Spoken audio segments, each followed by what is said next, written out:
안녕하십니까. 2023년 8월 30일 수요일입니다. 코페스 동반자 채널에서 오늘은 풍산 155mm 사거리 60km 포탄, 127mm 사거리 120km 포탄 전력화 예정, 이런 주제로 말씀을 드리기로 하겠습니다. 최근 언론에서 풍산에서 사거리 60km짜리 포탄 개발을 끝냈다, 이런 보도를 했습니다만은 그 보도가 여러 번 반복된 겁니다. 이미 재작년에도 똑같은 보도가 있었는데 이번에도 똑같은 보도를 한 겁니다. 이것은 전력화를 빨리 하지 않고 있다는 걸 의미하는 겁니다. 2020년에 발표했을 때는 사거리가 54km라고 발표를 했고, 최근에는 사거리 60km라고 발표를 했지만 정확한 사거리는 58km 정도로 알려지고 있는 겁니다. 그런데 이 포탄의 장점이 뭐냐면은 기존의 K9 A1 자주포를 도입해간 나라들은 별도의 업그레이드 없이 그냥 포탄만 사다가 쏘기만 하면 되는 그런 포탄이기 때문에 굉장히 부담이 없는 그런 포탄이죠. 아마도 전력화를 빨리 하지 못했던 이유는 사거리가 문제가 아니라 정확도 때문에 그랬을 겁니다. 사거리가 늘어날수록 정확도가 떨어집니다. 정확도가 떨어지는 포탄은 소용이 없는 겁니다.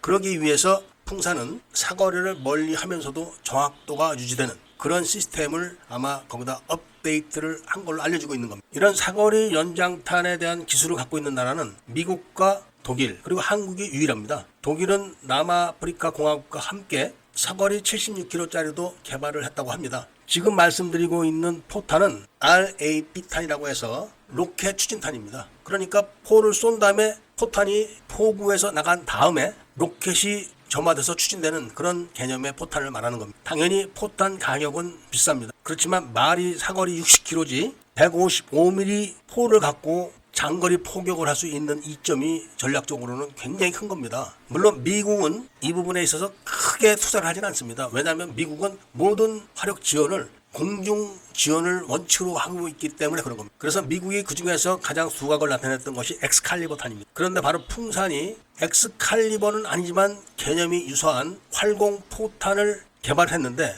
이것이 127mm 함포에서는 성공을 했지만 155mm 자주포에서는 실패를 했습니다. 그러니까 당연히 155mm 포가 127mm 포보다는 큰데 그 큰 만큼의 차이를 부품들이 견디질 못한 겁니다. 물론 추가로 개발을 할 수도 있기는 하겠지만 아마 정부 측에서 개발 포기를 선언한 것 같습니다. 그런데 함포 127mm에서 사격하는 활공포탄은 성공을 했는데 이것이 사거리가 120km 정도 나가는데 100km가 넘어가면은 전략적인 미사일 클래스입니다. 현재 127mm 함포는 사거리가 최대 23km 정도밖에 안 됩니다. 이거를 120km까지 늘린다는 것은 엄청난 건데, 그런데다가 127mm 함포 자체에 포에 대한 구별을 하지 않고 어떤 포에서든지 다 사격이 가능하다는 겁니다. 그런데 이거를 실전 배치를 하는 시기를 정조대왕급보다 한다는 겁니다. 이게 참 웃기는 겁니다. 정조대왕급이 함포 사격을 할 필요가 있을까요? SM3를 장착해서 외기권에서 요격을 하는 그런 개념의 신형 함정에다가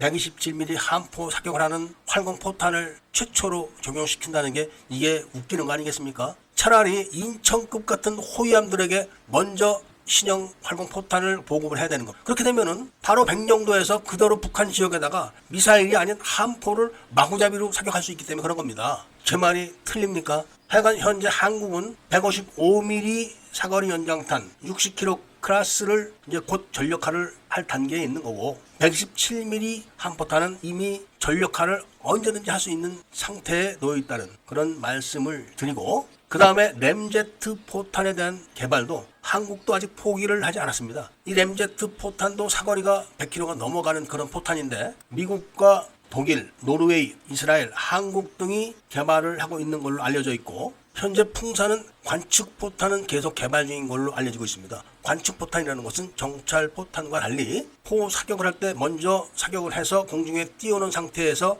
포 사격을 해가지고 포가 떨어지는 거를 정확하게 전송하는, 데이터를 전송하는 그런 포탄을 말하는 건데, 이런 말씀을 드리면은 아니 무인 정찰기로 얼마든지 가능한데 뭐하러 그런 포탄을 개발하느냐, 이런 반론을 하고 계시겠지만 무인 정찰기도 사전에 거기까지 보내려면은 또 그게 절차가 복잡한 겁니다. 그렇지만 관측 포탄은 포 사격 전에 각 포대별로 관측 포탄을 한 발씩 발사한 다음에 그때부터 그냥 포 사격을 하면 되는 겁니다. 그러면은 얼마나 정확하게 포 사격을 했는지를 실시간으로 알 수가 있는 그런 이유로 반드시 필요한 겁니다. 아무쪼록 풍산의 신형포탄 개발이 빨리 성공할 수 있기를 바라면서 오늘 이야기를 마치고자 합니다. 애국 시민들과 밀매분들께서는 구독을 꼭 좀 해주시고 좋아요와 알림 설정을 부탁드리면서 이야기를 들어주신 데 대해서 감사드립니다.